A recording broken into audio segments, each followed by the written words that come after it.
Hi, I'm Eric at Frog Valley Tropical Fruit Farm, and this is Florida Natural Farming. Today I'm going to talk about what I think is probably the most dangerous farm practice for plant health and for our own human health, and that's the use of plastic.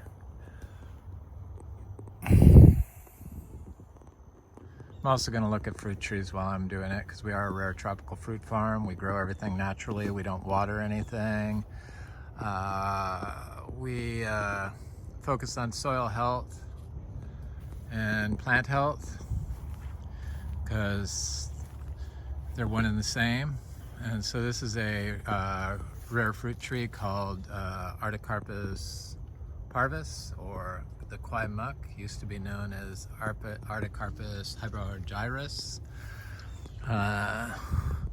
So I can look at this tree and has quite a bit of, not quite a bit of fruit, but more fruit than it's ever had before. We've only been here 8 years, almost 9. And this was one of the first trees I planted. It was about a 6-inch tall grafted tree, like this big, I guess. A stick that I just planted right here and then never watered, because everything we are growing here, I never watered in when I planted it. And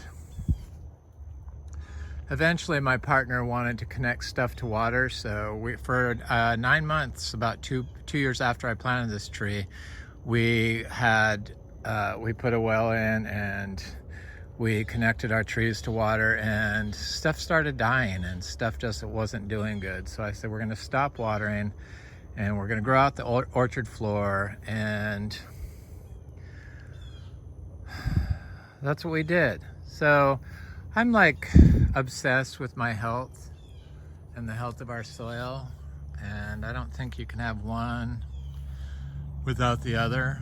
And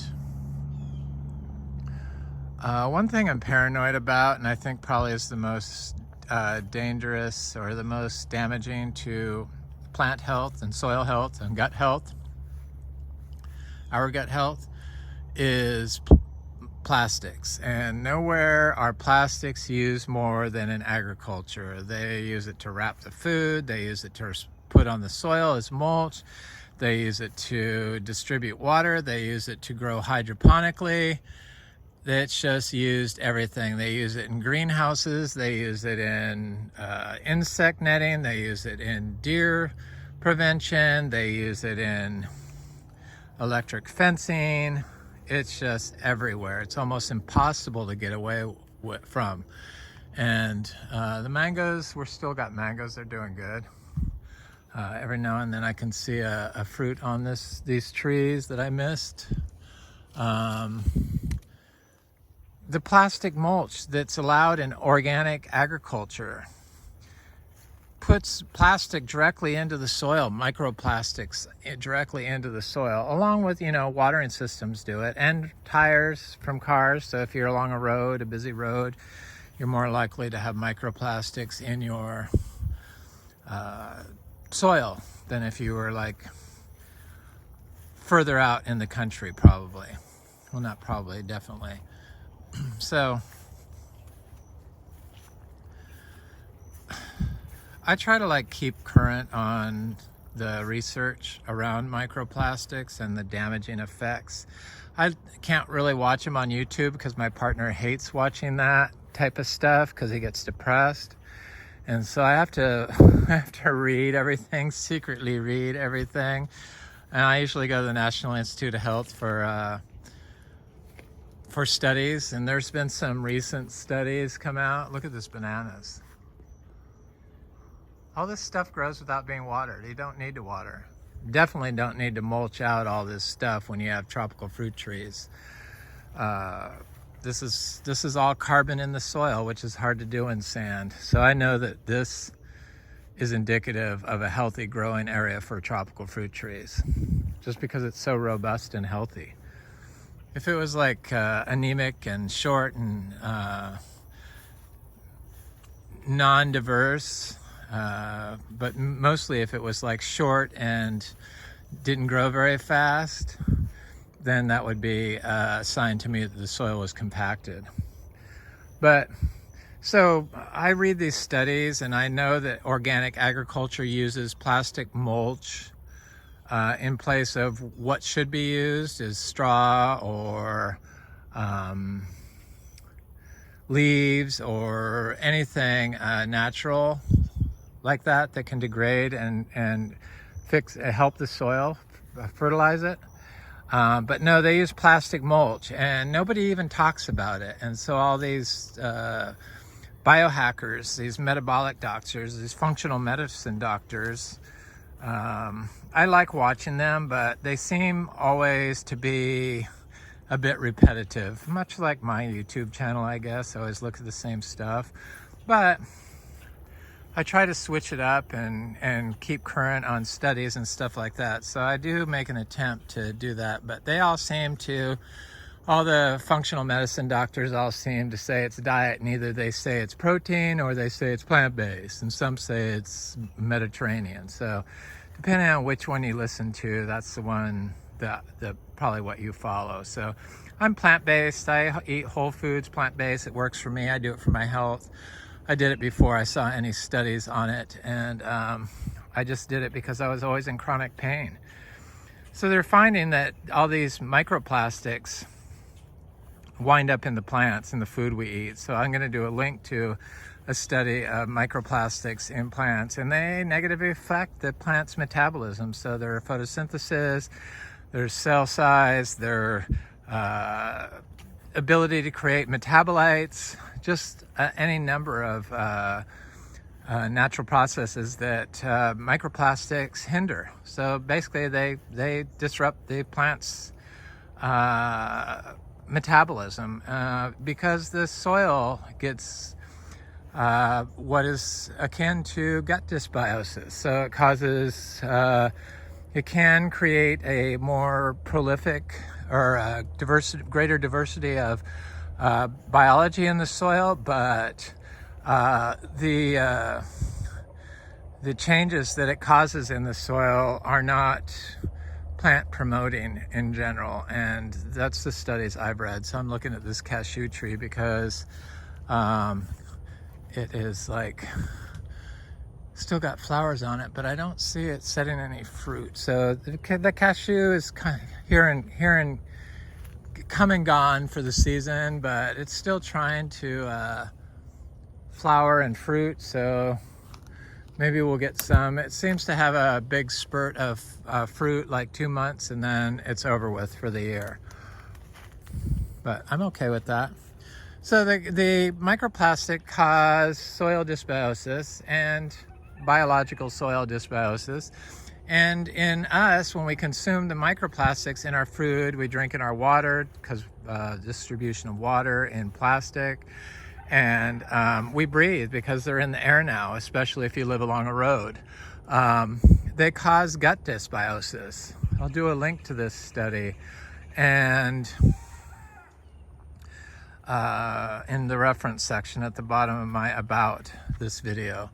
And they've shown that it causes leaky gut syndrome, the microplastics that we consume and drink and breathe. So they're all concerned, all these metabolic doctors are concerned about leaky gut and saying that oil causes leaky gut, or some say that fructose causes leaky gut. Yeah, they probably do, but the one that you can't get out of your system that's causing leaky gut, and they're also saying causes Alzheimer's and Parkinson's disease, is the plastics, the microplastics. So they used to say that we eat a credit card of plastic a year, but the research that I saw, and I'll do the link to it, it's in the same study, says that we eat 5 grams, average person eats 5 grams of plastic a week. I was like, how much is that? Well, they're like small makeup containers weigh 5 grams. So little plastic containers. That's about like what we're eating a week. And look at the fungi in our soil. And that's causing gut dysbiosis, leaky gut. It's causing neurological issues in people. It's causing joint pain and causing people to have like I imagine their knees and their hips and their shoulders replaced. I've noticed a lot of people my age. I'm like gonna be 63 soon. My friends, they all have had to have knee or hip or shoulders or elbows replaced. I think it's elbows, I'm not sure, but I know knee and shoulders and hip. And they say that the joints have high amounts of plastic in them. So if you have leaky gut, you're going to be absorbing the plastic directly into your bloodstream. It causes atherosclerosis, so calcification of your arteries. It causes neurological dysfunction, so anxiety probably, and all these other mental health issues that are going on in our society today. It's probably all caused by plastics, a lot of it, would be my guess. And then everyone eats, the doctors, the metabolic health doctors and stuff, they finally have started saying you need to eat clean food, so organic. But the organic farming, most of the organic farms I see that grow vegetables and stuff, they all use plastic mulch because it's an allowable substance. Even though it's a synthetic substance, the organic rules allow you to use it, and every year you use the plastic mulch, it builds up more and more and more in the soil, the microplastics, and that colonizes the root zone of the trees, of the plants, and slows down metabolism and makes fruit size smaller, and causes reactive oxygen species to proliferate, which causes oxidation, which is cell aging, and it does the same thing in us. It's just really sad that nobody even talks about it. I'm not sure why they don't talk about it, but I really feel like that's probably going to be the thing that takes us out. Causes widespread problems in our civilization. It's already manifesting in our mental health crisis is going on now. But people's weight issues probably caused by plastic, a lot of it. Look at all the star fruit on this.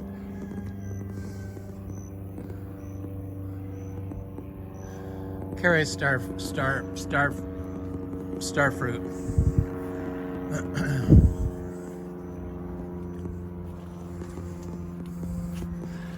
Yeah, nobody talks about it, and in farming, the organic farms, they like try to get you to use compost. They're like anti raw manure, and compost.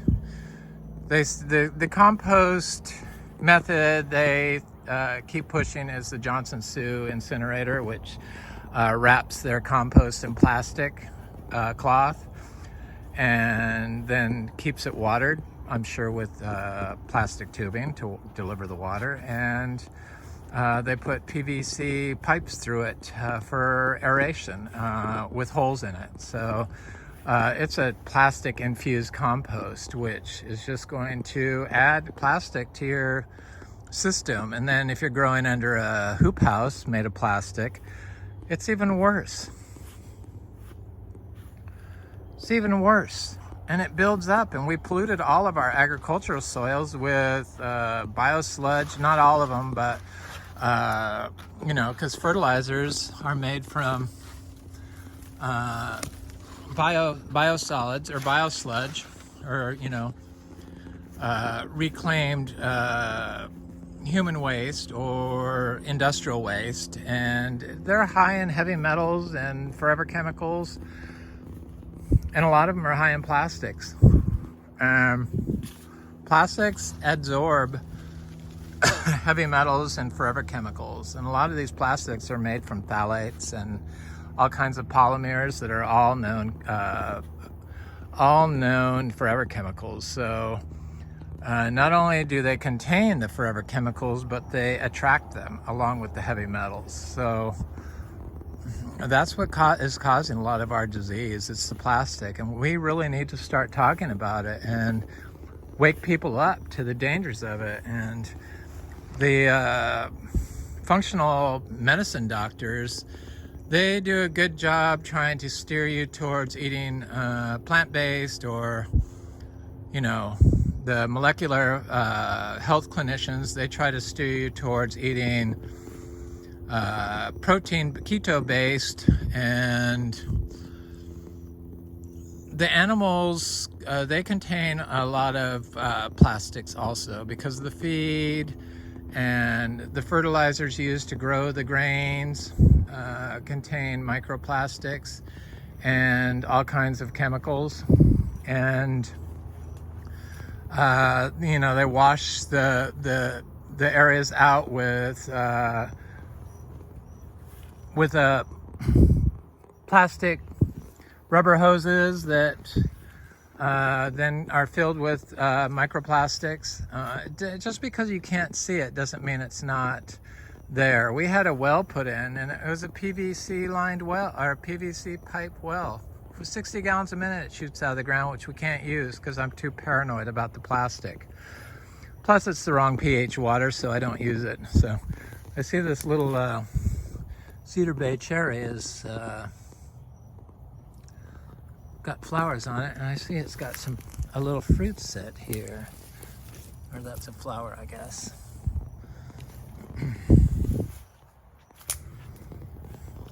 This is a big Ingus spectabilis that I wish would set some fruit. Maybe it has. I just, you know, you can look at a tree. I was watching Julian Ryan YouTube channel, and he had this raza in a pot, plastic pot, big plastic pot, and then it had this huge fruit on it that fell on the ground that he never even knew was there. So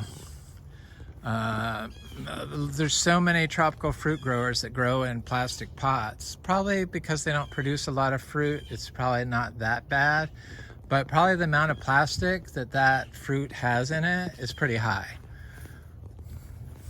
From what I've been able to see, it's the apples and the carrots and lettuce and some other things that are really high in plastic, but that's only the stuff they tested. A lot of these tropical fruit trees that you don't really have to worry about mulching are probably pretty safe, but people do use shade cloth to put on the ground to prevent weeds. I've seen it, and it always looks elderly. These mushrooms, I know what kind those are.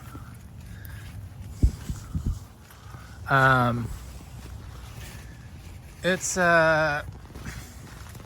really a problem, and people need to get on board with recognizing that. I just am so surprised that people in the medical profession don't even acknowledge plastic in any of their talks. They don't acknowledge plastic being a problem for gut dysbiosis. They don't mention plastic for being a problem for neurological disorders. They don't mention plastic being a problem in food. They don't even mention it. I'm not sure why that is. You can't say you're looking at the whole system when you're not even looking at how the plants are being grown thoroughly. Yeah, they recognize that organic is better, but is it better? I don't think it's got to be better, but only in the sense that it probably has less chemical toxins in it. But plastic is a chemical toxin. It contains chemicals. I'm looking for a ripe achachiro. I know they're on here, but I can't see them when I'm doing this. It's a little tiny one.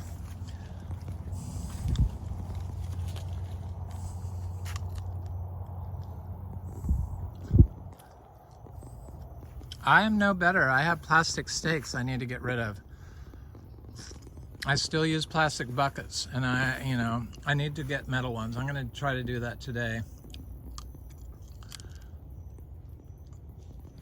After reading this studies that I'm going to do links to, I was like, oh my God, I can tell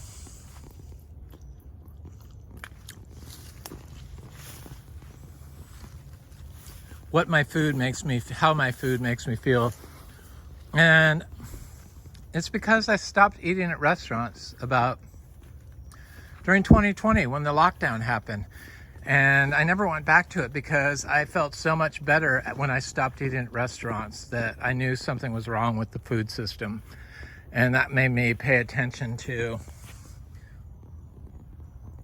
what's in the food exactly, and what are we doing to our food. And it took me a while to zero in on plastics, but when I see all these organic farms, like miles and miles and miles of organic farms, and then houses right next to them, I just can't help but thinking, oh my God, there's no way I would live near that, having to breathe in the microplastics that got to be coating your neighborhood. They have to be. I get plastic pots from people. This is from my friend Frank. They grow in plastic. People bring me plants in plastic. I understand that, but I'm going to start throwing their soil away because it's got to be plastic infused. And I know I used to grow in plastic too, but I just don't want it in my soil. And since it is there forever, I'd rather just limit the amount of plastic that I put in my soil. That's one of the reasons why we never did a nursery here, just because I didn't want the plastic pollution in my system. Plus I hate plant sales and fruit sales and stuff like that. I just am not into it. Look at all the fruit on this Garcinia intermedia.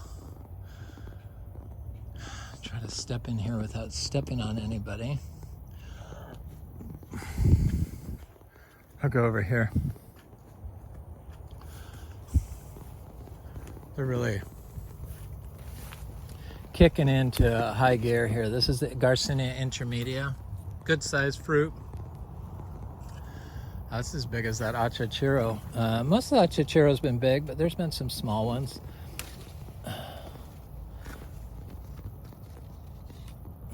Scott, if you're listening to this, you should come by and get some Garcinias because they're ready today. Arlene, you should come by soon. They don't stay on the tree very long. They're very nice, these Garcinia intermedias. I'll open one up here in a second. I've been getting seashore mangosteen. There's a lot of fruit on this tree. Intermedia just produces year-round Garcinia intermedia lemon drop mangosteen.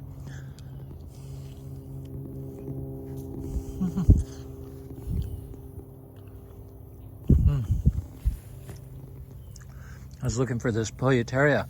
I planted. This is those really expensive Garcinias, and I see another one's popping up here, right there, and that looks like it. Here's another one. There's like those $60 and $50 seeds from Bellamy. Kind of crazy. Here's my little petalite tree I got from my friend Dan. It's looking good. I need to plant that. I have my cacao from our fruit from this year I need to plant. I do grow everything in terracotta now. I'm so paranoid about plastic now, and for good reason. This is the Garcinia latissima. It's huge. It hasn't even opened its leaves yet. I really need to put it in the ground. It's growing in this pot with Inga Fuilii from fruit that my friend Frank produced and gave me some pods of. My friend Troy Jackson on YouTube, he's a big time soils guy. Has a food forest in, I think, Loxahatchee on some acreage, and he turned me on to these Annona cariaceae. they're doing quite well.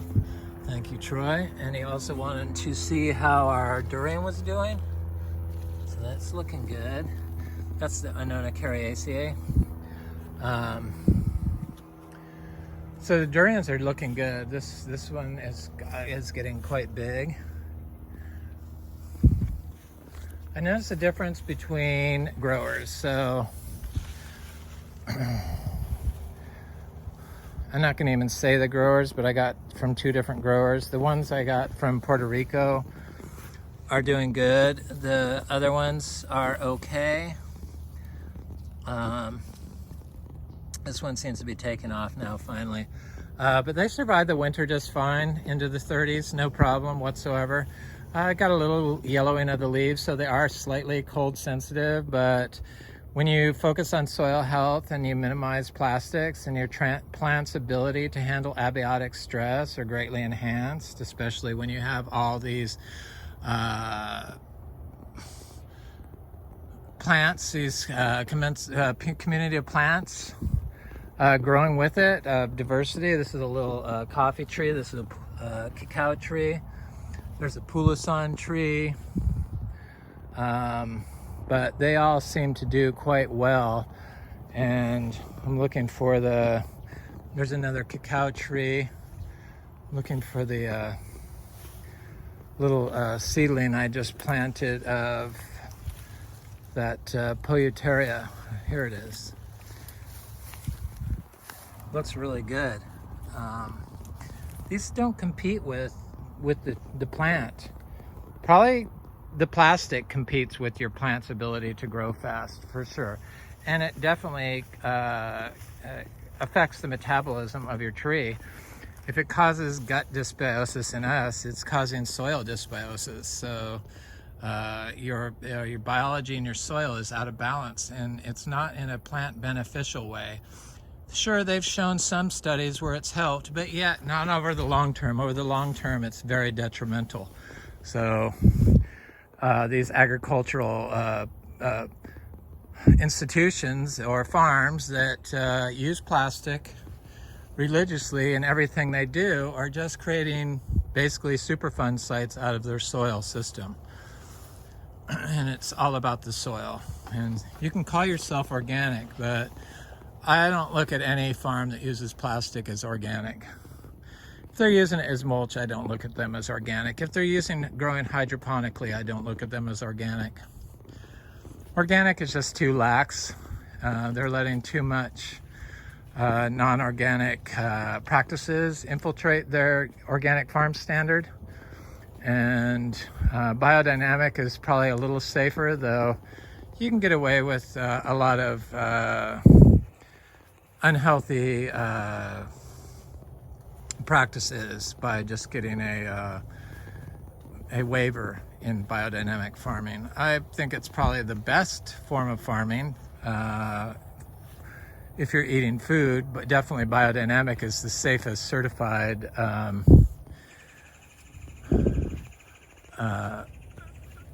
farm standard that you can get.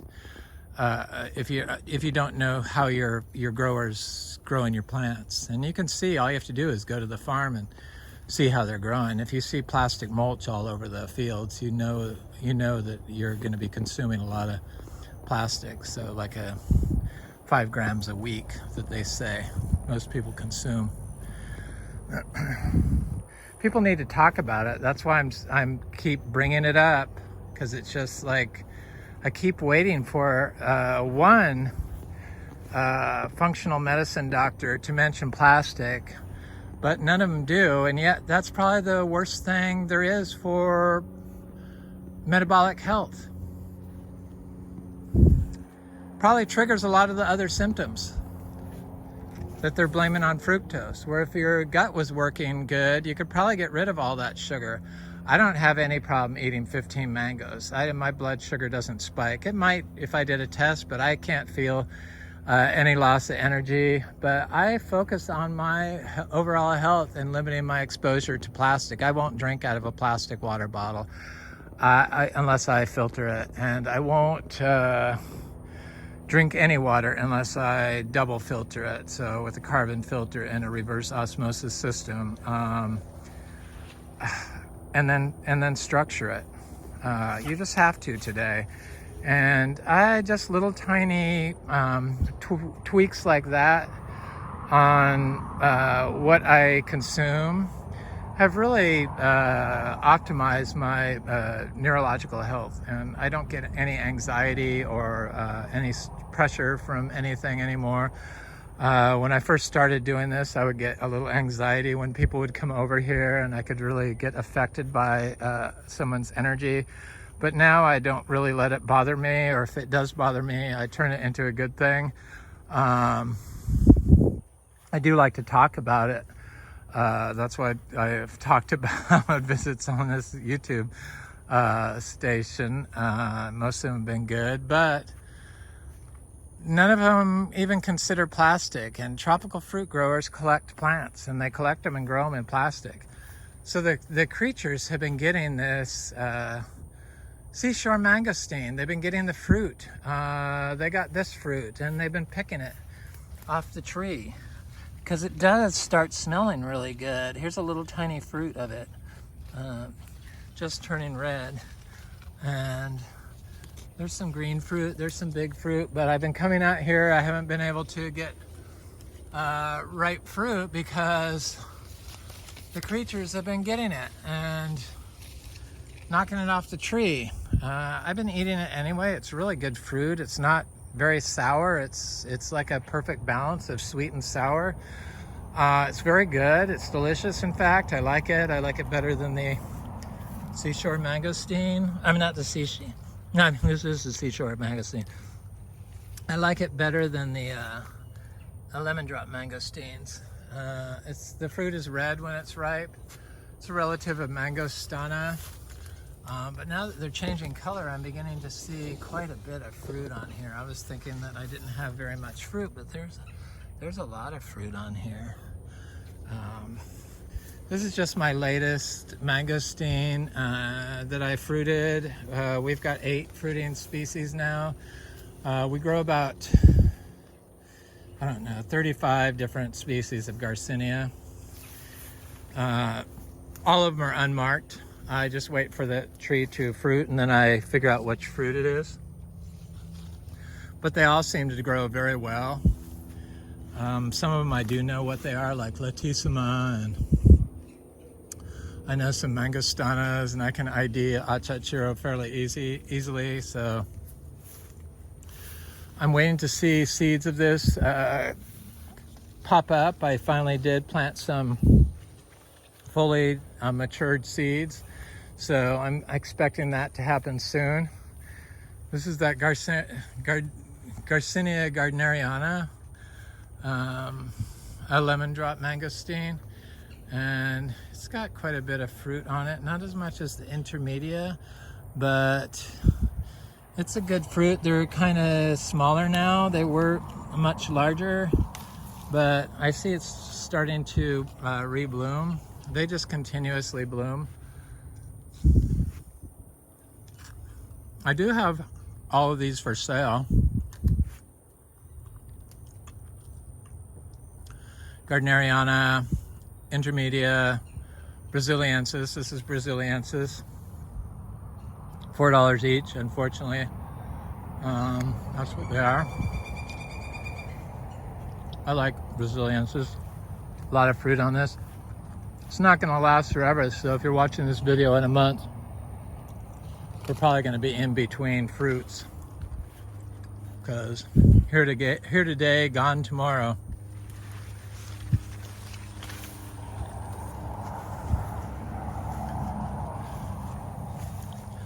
Oh my God. I see a ripe Garcinia madruna.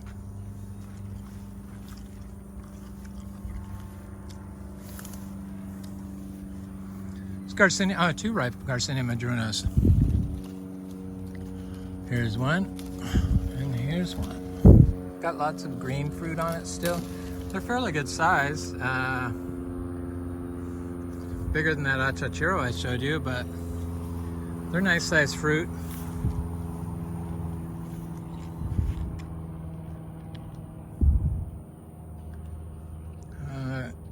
it's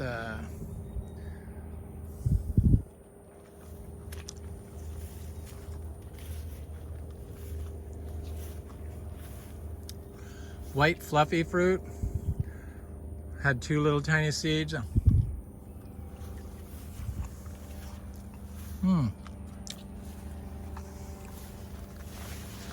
That one was kind of sweet. And juicy. In the past, these have been tart and dry, so I like that. That was like lemony cotton candy, pretty much. It was good. I could see why they're expensive fruit now. Always before they've been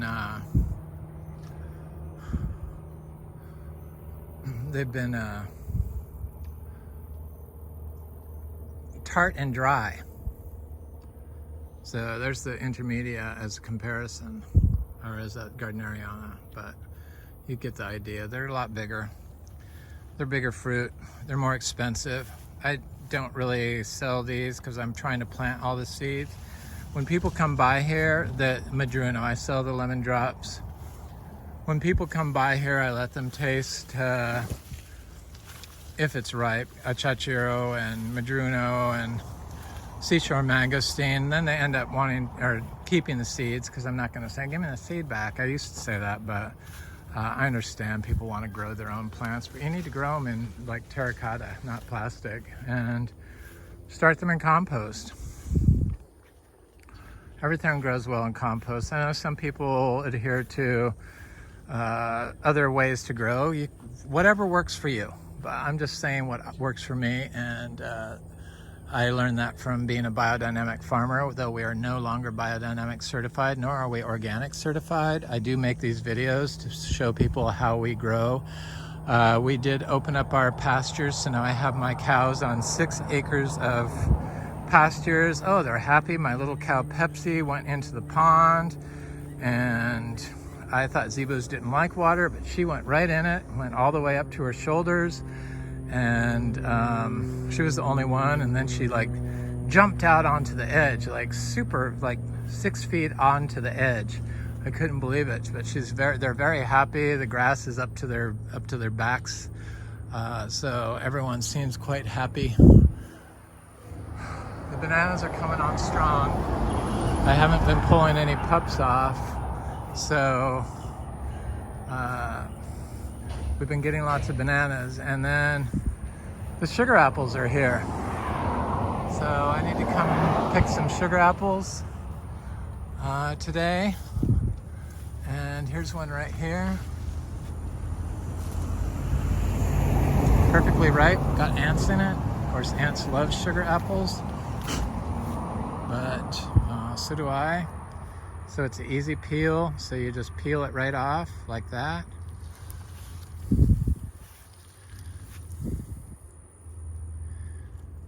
And I see there's ants all over it, but I'm gonna eat it anyway because I love these things.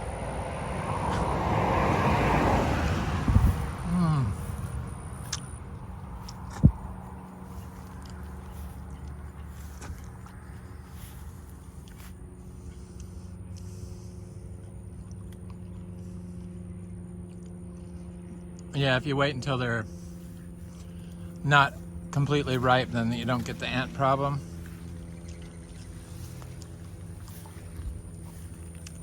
They're so good and juicy.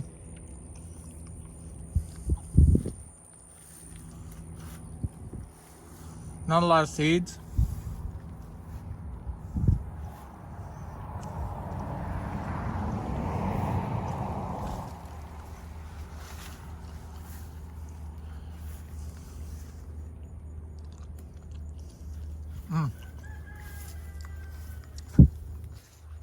But that was good, ants and all. Probably better than microplastics. Though that fruit is growing along the road, so it probably has a chance to have more microplastics due to the road from the car tires.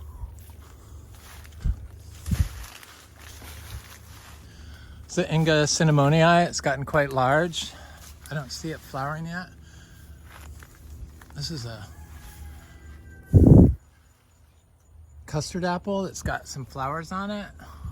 It's looking very good. I wish it would produce fruit. Maybe it will. It should be big enough to produce fruit. Anyway, I'm Eric at Frog Valley Tropical Fruit Farm, and this is Florida Natural Farming. I hope you enjoyed this video. Please like, share, and subscribe. And leave a comment, a nice comment. I like hearing from people. Have an excellent day.